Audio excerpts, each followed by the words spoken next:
Welcome back to the School of Joy. Today we're diving deep into something I think you and I both love.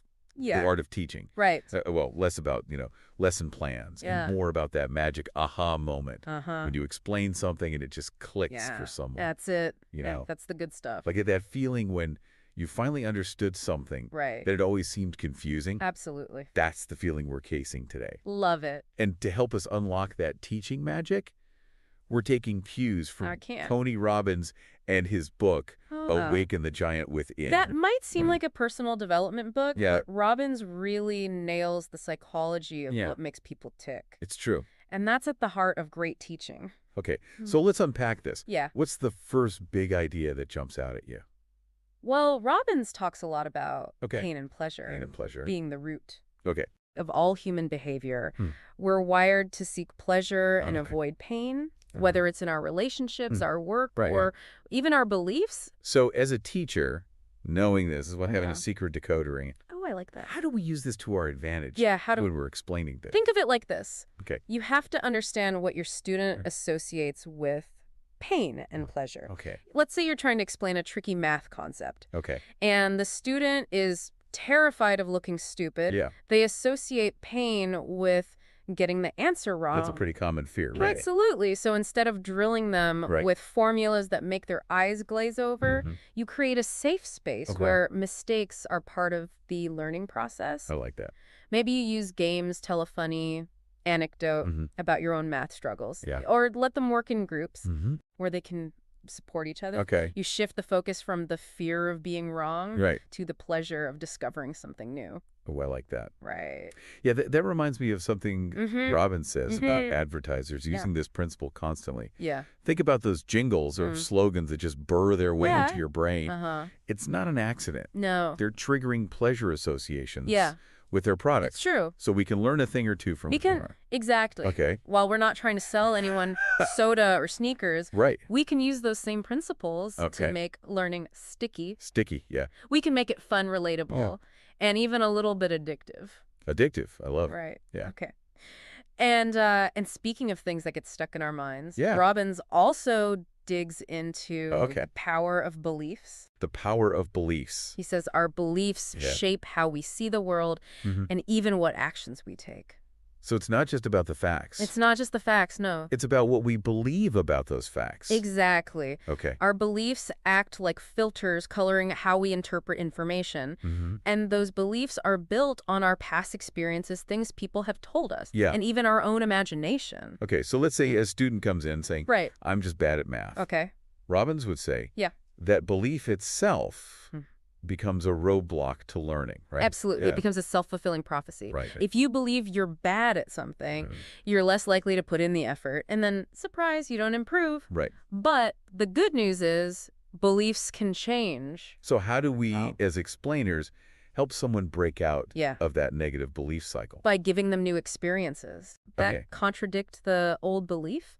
Think of it as providing new evidence for their brain to consider. I like that. Let's stick with the bad at math example. Okay. Maybe you introduce them to a fun math puzzle that they unexpectedly excel at.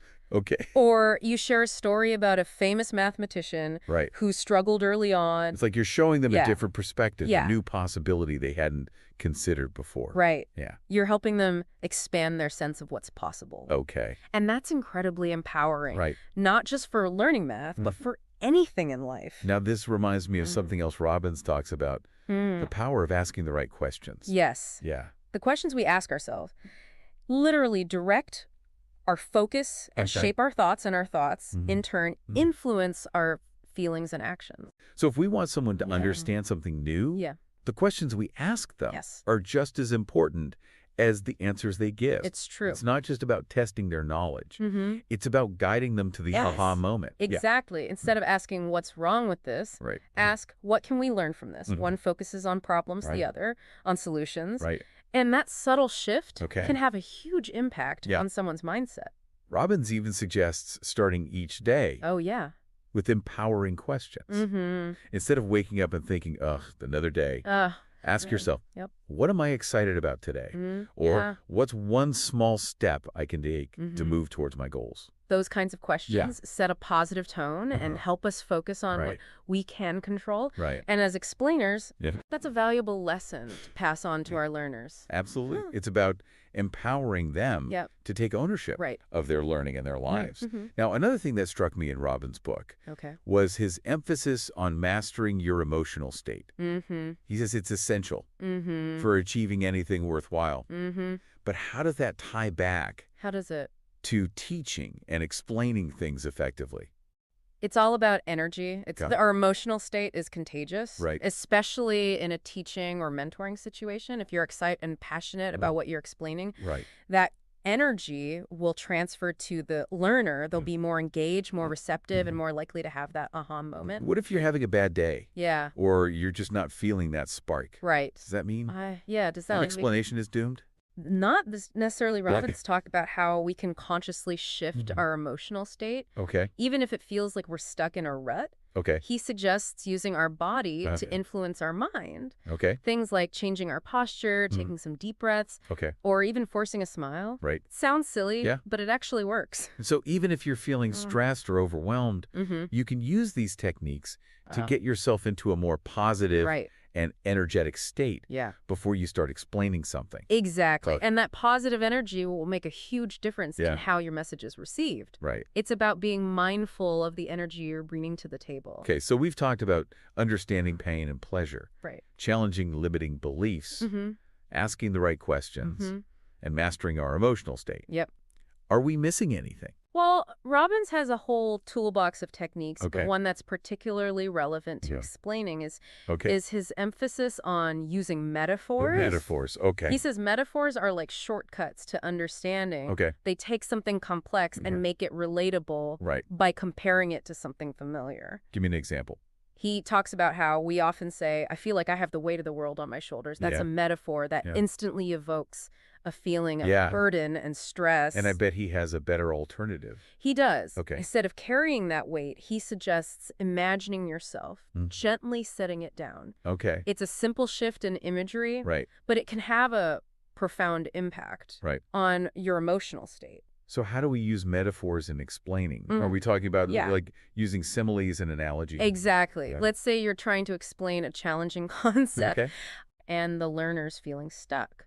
You can ask, what's it like? Is it like being trapped in a cage? Or is it more like facing a locked door that you just need to find the key for? I love that. Yeah. Suddenly, instead of feeling overwhelmed, they're engaged in problem solving. It's like you've given them a mental tool to work with. And that's the power of metaphors. They can help us reframe our thinking, shift our perspective, and even change our emotional state. Okay, so this is all starting to make sense. But you know what's funny? What's that? And we were talking about explaining like a teacher. But these techniques apply to so much more than just the classroom. You're absolutely right. This is about being a better communicator in any situation, whether you're explaining something to a colleague, pitching an idea to a client, or even having a difficult conversation with a loved one. It's about understanding the human element of communication. It is. The emotions, the beliefs, the values, and the unique perspective of each individual. And then using that understanding to tailor your message in a way that truly connects. Robbins has a lot to say about values. He does. And their importance in shaping our decisions and actions. How does that fit into the... How does that fit? Explain like a teacher framework. Think about it like this. Everyone has a unique set of values. Things they prioritize and hold dear. What motivates one person might not even register with another. So as explainers, we need to be aware of those individual differences, right? Absolutely. What excites one learner might bore another to tears. Exactly. It's about being sensitive to those individual needs. And tailoring your approach accordingly. Maybe you discover that one learner is driven by competition, while another thrives on collaboration. You adjust your explanations and activities to play to those strengths. Robbins shares a great example of this in the book. He does. He talks about a teacher who was struggling to engage a group of students in math. They just weren't interested. But then he discovered that many of them were passionate about sports. So he started incorporating sports statistics and data into his lessons. And suddenly the kids were hooked. They were eager to learn the math because it was relevant to something they cared about. That's a perfect example of how understanding someone's values can be the key to unlocking their learning potential. Absolutely. It's about making those connections. Yeah. Finding those points of intersection where the information becomes personally meaningful. It's about making the learning experience feel relevant, engaging, and ultimately rewarding. Yeah. This all reminds me of the final point Robbins makes in the book. Yeah. He urges readers to find ways to contribute to something bigger than themselves. Something bigger. He believes that contribution is the key to lasting fulfillment and happiness. And you know what? I think that applies to teaching, too. The best teachers I know are those who are passionate about their subject and about making a difference in the lives of their students. Absolutely. Yeah. They see teaching as more than just a job. Right. It's a calling away to make a positive impact on the world. And they're constantly looking for ways to inspire their students, to challenge them, and to help them reach their full potential. So what does this all mean for our listeners? Yeah, what does it mean? What have we learned from this deep dive into Tony Robbins' Awaken the Giant Within? It's not just for teachers, is it? Not at all. Yeah. Whether you're a parent explaining something to your child, a manager training a new employee, or just someone who wants to be a better communicator, these principles apply. It's about understanding the power we have to influence others through the way we explain things. And it's about remembering that effective explanation isn't about having all the answers or being the smartest person in the room. It's about understanding the human element of communication, making those connections, and igniting that spark of curiosity and understanding in others. And you know what? What? I think that's a pretty amazing superpower to have. It is. It really is. And as we wrap up our deep dive into Awaken the Giant Within, I keep coming back to something we touched on earlier. Okay. That idea of contribution. Robbins believes it's the secret sauce to the fulfilling life. Yeah. And when you think about it, explaining, teaching, sharing knowledge, these are all acts of contribution. It's like we're giving a little piece of ourselves to help someone else grow. And that's incredibly powerful. It is. And when we approach explaining with that mindset, with a genuine desire to contribute, it changes everything. Our energy shifts, our passion shines through, and the listener can feel that. They feel valued, respected, and empowered. Exactly. And that creates a ripple effect. When someone feels empowered, they're more likely to go out and empower others. It's like planting a seed that grows into a forest. Okay, so let's bring this home for our listeners. Okay. If there was one piece of advice, one golden nugget you could give them to help them explain like a teacher, what would it be?